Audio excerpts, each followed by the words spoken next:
Okay, so maybe you're a beginner or maybe you're a seasoned stockpiling person. Do you or myself, any of us ever make common mistakes when stockpiling? I think it's very possible that all of us have. Let's talk about this, and I'll be back in a minute.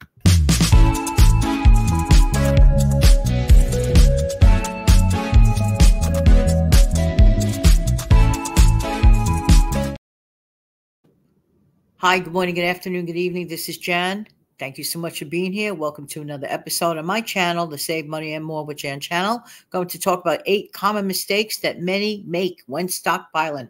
Every single one of us may have done this at least one time. All right, so let's talk about this. The number one thing that I believe, now other people may disagree, but I believe not remembering to stockpile water, that's huge. You can live without food for a few days, but you can't live without water. So make sure that water is a top priority. Just thought I'd mention that right away. Number 2, not rotating your stockpile regularly or properly. It stands to reason to think that we should use the older stuff first. So that's the order in which we do things. Whenever you get the stuff that's new, that goes in the back. The older stuff comes forward, and that's what we'll use. That just makes logical sense. But sometimes we're in a rush. We get home, we plop things down or throw things any old which way. Some of us have done that. It just happens. It's not a great thing to do, but it happens. So we need to be or pay more attention to rotating our stuff properly and checking it too as well. Next, buying way too many items that your family actually uses regularly or eats regularly. I'm telling you, many of us, we get so like, I don't know, we just want things filling up those shelves quickly, but sometimes we're not thinking logically. I think it's really important if you have a number of people in your family to do a pre-stockpiling meeting. I know this sounds crazy. Go over the stuff that, well, do you really use this? You don't use this? Make a checklist, whatever. Communicate with each other.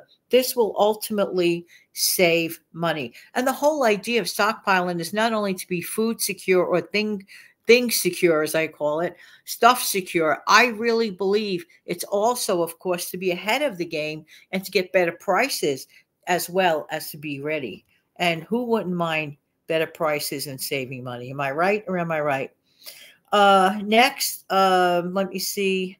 Not checking on your actual storage conditions, okay? All right, some people just throw some things in a corner. Maybe the room temperature isn't the greatest. I mean, it's always best. Most of the stuff that I've ever checked on requires to be in a dark, cool place. I mean, for longer term items, okay? So obviously, you have to go along with that to keep your stuff as long as possible. And then the best conditions. If you're going to keep something in like really, really a hot environment, never gets air, that's not really the greatest idea. So always a check on the current storage conditions, okay? Because sometimes it may start off good, but then maybe things have changed. So double check all the time. All right, failing to stock up on pet foods. Our pets are pretty much like our family.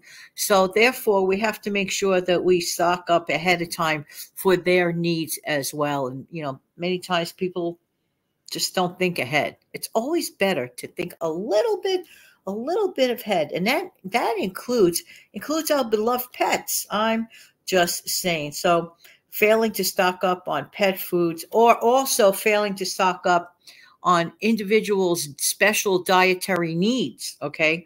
What might be okay for me to eat may not be okay for someone else to have. You see where I'm going with that? So that's really, really important as well. Another thing that people do, common mistake, is that people place too much focus on quantity instead of the actual quality and the use of the stored food. You see where I'm going with that? Like sometimes we just get caught up with like, is it necessary to have 100 packages of ramen noodles? I put nothing down about ramen noodles, but do you need to get like 100 packages? I'm just saying, you see where I'm going with that, where we have to also consider the quality of the stuff that we are going to use. Next, never ever buying perishables. That's a mistake because remember, Your stockpile is not only the shelves in your pantry for the longer term use. Your entire stockpile includes your stuff that goes in your refrigerator, stuff that goes in your freezer. Those items are perishable. Why is it important to have those fresh of foods? Well, it's important to have those fresh of foods because it's healthier to not just eat canned foods all the time. Fresh foods are the way to go. So we need our refrigerators. We need our freezers. You see where I'm going with that. So, of course, just only buying non-perishables all the time is not really the greatest thing either. Also, another thing that people forget, they forget to meal plan sometimes. Oh, no, more work, meal plan. To me, that little amount of time that I take to plan meals, when I say plan meals, I don't necessarily mean, well, Monday I'm going to eat spaghetti, Tuesday I'm going to eat chicken, Wednesday I'm going to have whatever. No, I don't do it that way, but I like to incorporate the stuff that I've stockpiled and incorporate that with the fresh stuff that I have. In other words, I'm juggling around the meal components that I already have.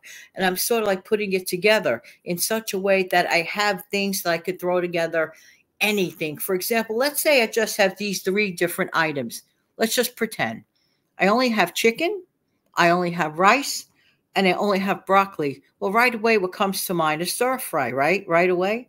But let's say that I want to make rice patties, fried, those little fried rice balls or rice patties, with breadcrumb and fry them up in a shallow oil fry. It's totally delicious. What a treat.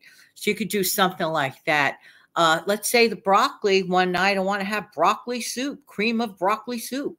I can make that. See, I just took 3 different items. 3 different items, and I made 3 completely different things. But they could also work cohesively together as the stir fry, or instead maybe a soup. You see where I'm going with this. Got to get creative. By the way, being creative with things is half the battle won. It really, really helps save on the groceries, the more creative that we are. So I do believe that neglecting to meal plan is part of it. I don't know what it is. Maybe the sound of the word meal plan. Oh, plan. Sounds like so much work. I just rattled off 3 completely different meals from 3 items that could work together. You see where I'm going with it. That is really, really important.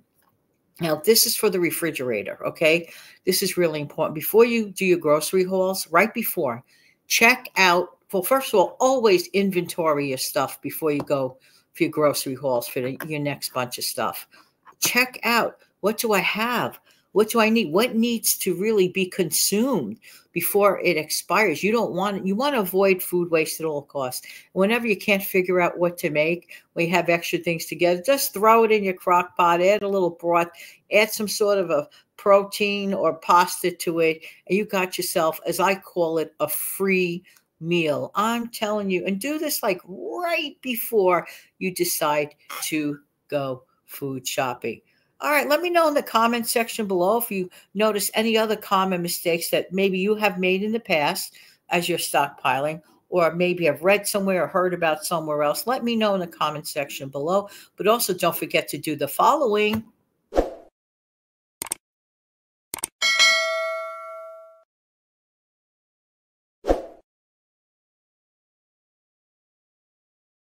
Thank you so much for clicking like. It really helps out the channel, and I really appreciate every single one of you.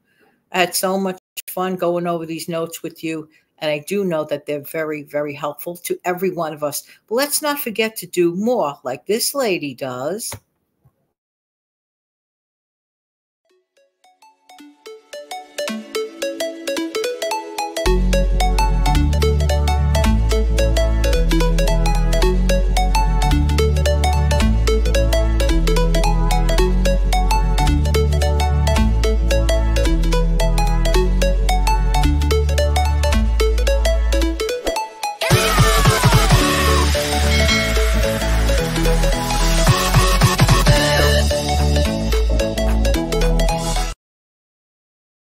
Have an amazing, fantastic day. Take good care of yourself and your lovely family.